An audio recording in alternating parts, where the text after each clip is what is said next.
उत्तर प्रदेश के मेरठ जिले का रहने वाला एक पिता बेहद परेशान था क्योंकि उसका इकलौता बेटा अचानक कहीं गायब हो गया। किसी को कुछ भी समझ नहीं आ रहा था कि आखिर वो कहाँ चला गया। परिवार वाले उसकी हर जगह तलाश करते रहे लेकिन उसका कुछ भी पता न चला। लेकिन बेटे के गायब होने के ठीक अगले दिन उसका शव बेहद ही बुरी हालत में मिलता है, जिसके बाद पुलिस इस पूरे मामले की जांच करती है और इस पूरे मामले का खुलासा होता है तो यकीन मानिए कि कुछ ऐसी चीजें सामने आती हैं जिसे सुनने के बाद हर किसी के होश उड़ जाते हैं।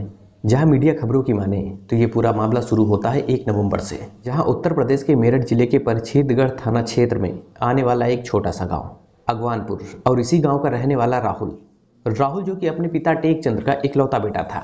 जब राहुल 1 नवंबर की रात अपने घर वालों से ये कहकर गया कि वो किसी से मिलने जा रहा है और जल्द ही वो वापस आ जाएगा, लेकिन जब रात ज़्यादा हो गई और राहुल वापस नहीं आया तब राहुल के परिवार वालों को राहुल की चिंता होने लगी। तो परिवार वालों ने उसकी हर जगह तलाश की और बार बार उसे फ़ोन लगाने की कोशिश की, लेकिन राहुल ना तो अपना फ़ोन उठा रहा था और ना ही किसी प्रकार से कोई उसकी जानकारी मिल रही थी।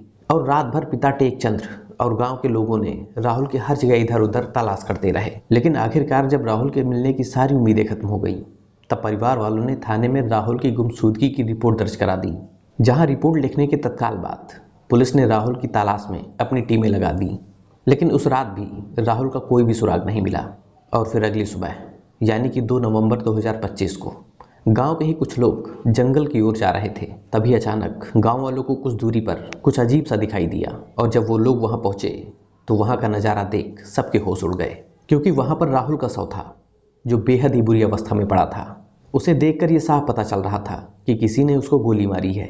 लेकिन अब एक सवाल था कि आखिरकार गांव का एक साधारण सा व्यक्ति जिसकी किसी से कोई भी दुश्मनी नहीं थी, तो उसके साथ ये सब किसने किया। शव मिलने के बाद तत्काल इसकी सूचना पुलिस को दी गई और कुछ ही देर बाद ये खबर राहुल के परिजनों को मिल गई। अब जैसे ही राहुल के पिता को ये बात पता चलती है तो वो जोर जोर से रोने लगे और रोते हुए बार बार यही कह रहे थे कि ये मेरा इकलौता बेटा था। अब कुछ देर बाद ही पुलिस भी मौके पर पहुंच गई। तो पुलिस ने मौके का अच्छी तरह से मुआयना किया और शव को अपने कब्जे में लेकर उसे पोस्टमार्टम के लिए भेज दिया गया। लेकिन अब राहुल की मौत के बाद पूरा गांव हैरान था। लोग यही कह रहे थे कि राहुल को इतनी बेरहमी से मारने वाला कौन। और इन्हीं सारे सवालों का जवाब जानने के लिए पुलिस तत्काल अपनी जांच में जुट गई। वही खबरों के अनुसार ये बात सामने आई कि कुछ साल पहले राहुल की शादी अंजलि नाम की लड़की से हुई थी। तो शादी के बाद उनकी शादीशुदा जिंदगी अच्छे से चल रही थी और समय के साथ साथ राहुल और अंजलि के 3 बेटे हुए, जहां ये कहा जा सकता था कि उनका एक हंसता खेलता परिवार था। अब पुलिस ने अपनी जांच आगे बढ़ाते हुए आसपास के सीसीटीवी कैमरे और परिवार के मोबाइल नंबरों की डिटेल निकालना शुरू किया, जिसके बाद कुछ कॉल रिकॉर्ड में एक ऐसी बात सामने आई जिसने हर किसी को हैरान कर दिया। तो कॉल रिकॉर्ड की जांच होने के बाद पुलिस ने अजय और राहुल की पत्नी अंजलि को तुरंत हिरासत में ले लिया और उनसे पूछताछ की जाने लगी। और पूछताछ के दौरान उन्होंने एक ऐसा सच सबके सामने रखा जो बेहद ही खौफनाक था। जहां खबरों की माने तो ये बात सामने आई कि शादी के कुछ सालों तक राहुल और अंजलि की शादीशुदा जिंदगी बहुत अच्छी चल रही थी, लेकिन फिर इन दोनों पति पत्नी के बीच एक अजय नाम का व्यक्ति आ गया जो इसी गांव का रहने वाला था। तो अजय और अंजलि अक्सर आते जाते एक दूसरे से बातें किया करते थे, लेकिन फिर इन दोनों की बातों का सिलसिला कुछ ऐसा चला कि दोनों के बीच प्रेम प्रसंग हो गया।